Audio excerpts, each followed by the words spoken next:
家好，我是 Lucy， 欢迎来到我的频道。今天这期视频想来跟大家分享一下我在美国银行工作的体验和感受。我有在3家不同的银行工作的经历。第一家是跨国银行，全球有10几万员工，我的工作头衔是数据分析师。第二家是美国银行，全美大概2万员工，头衔是量化风险分析师。我目前的银行大概有6万员工，头衔是数据科学家。这些经历让我对美国银行的工作有了一定的了解，所以今天想来跟大家很详细的分享一下这些经历和体验，主要是从以下5个方面来讲：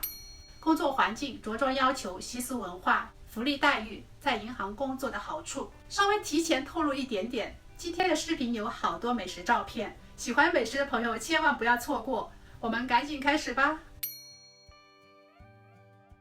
首先，我们来说说银行的工作环境。在银行的工作大致分为前台和后台。前台工作人员需要直接跟客户打交道，比如说银行出纳员、banker、销售人员等等，他们负责销售、营销和客户支持。他们一般是在分行或者支行工作。后台的工作人员不需要直接面向客户，主要负责行政和支持服务，比如说高层行政管理人员、数据分析师、会计师、人力资源部的工作人员等等。后台工作人员一般是在总部或者在市中心的办公楼上班。银行的总部基本上都是设在市中心主要街道，这样感觉更体面吧。这是我第一份工作的办公楼，就是右边这栋高的建筑。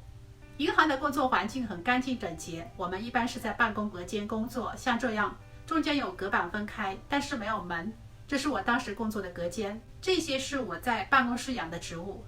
这个照片是我隔间窗户外面的风景，主要是我们的停车场。一般楼层的四周会有一些单独的可以关上门的办公室，他们要么是给经理、领导层用的办公室，要么是会议室。有大的会议室供很多人一起开会使用，也有小的办公室，方便小组成员一起讨论工作的时候使用。把门关上，这样就不会影响到同事。银行的工作氛围很好，同事之间的关系也很融洽，也很有礼貌。工作节奏一般，不快不慢，工作压力也一般。朝9晚5，每天工作8小时，一般情况下不需要加班，偶尔碰上赶任务需要，但是不是很常见。中午有1个小时的吃饭时间，我当时办公室的旁边有一条专门用来散步，环境很优美的小路，就是这条。经常中午吃完午饭后就跟同事在那里散步。我们的楼里面有2个餐厅，小的这个是在2楼，主要是卖快餐类，比如说汉堡、三明治、沙拉、甜点、饮料等。大的这个是在最顶层，也就是第20层。每年组里大老板会请我们去那里吃饭，味道非常好。下面我们来聊聊银行的着装要求。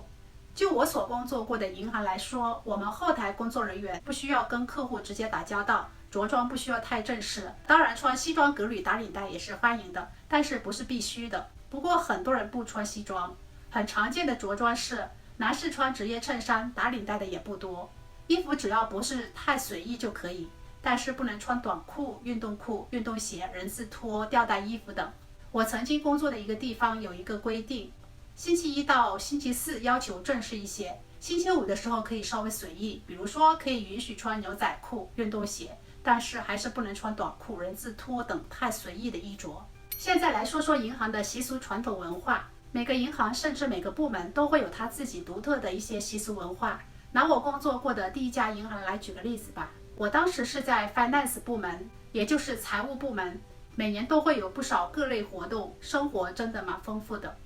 第1个习俗文化是经常有免费的聚餐，大概每年3月份的时候，我们这个组的大老板 director 会请我们到前面提到的那个正餐厅吃正餐，是很正式的美式3道菜，开胃菜、主菜和甜点。这是我当时拍的一些照片。稍微多说几句，每次跟同事一起吃饭的时候，就看见我在那里拍照，其他人很少有拍照的，当时怪不好意思的。现在想起来那些照片还蛮有纪念意义的，要不然我都想不起当时的情景了。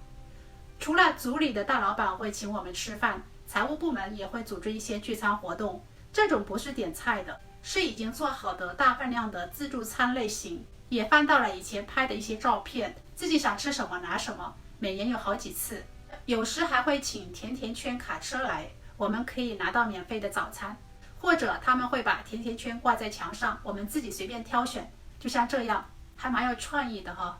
第二个活动是每年4月底的时候，公司会组织去看棒球赛。市区有一个棒球场，我们那天一般只上半天班，中午12点左右我们就一起走到棒球场去。他们会准备好很多美食，让我们自己随便吃，然后欣赏球赛。我看不懂棒球规则，一般吃完饭看一会儿就离开了。第三个习俗文化是每年4月份会有一个带小孩上班日，就是公司会让员工带自己的小孩去参加这个公司组织的半天活动。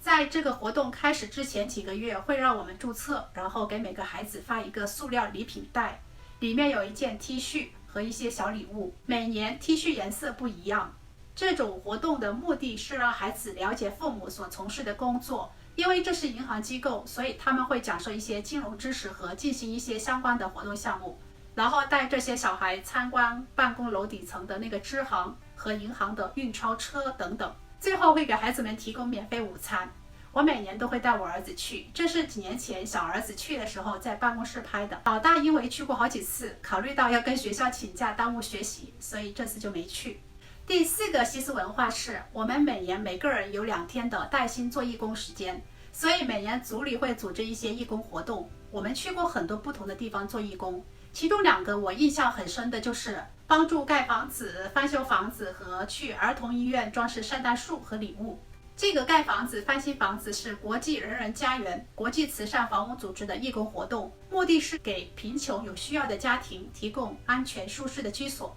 这是我们当时工作的场景，这次是在翻修房子，以前去帮忙盖新房子的照片没找到。至于儿童医院装饰圣诞树的义工活动是，儿童医院每年在医院里面会摆设很多漂亮的装饰物，包括圣诞树和礼物盒等。过了圣诞节就会全部拆掉，存放在医院里面的一个大仓库，然后接近圣诞节的时候又需要把所有装饰物装回去，这样就需要很多人去帮忙。这是我们当时做义工的场景，还有一些已经装扮好的圣诞树。除了以上的习俗文化活动，每个月我们组里面会组织一些活动，比如说一起出去吃午饭、喝咖啡，或者去打保龄球、去酒吧喝啤酒等等。所以市区很多店我们都去光顾过。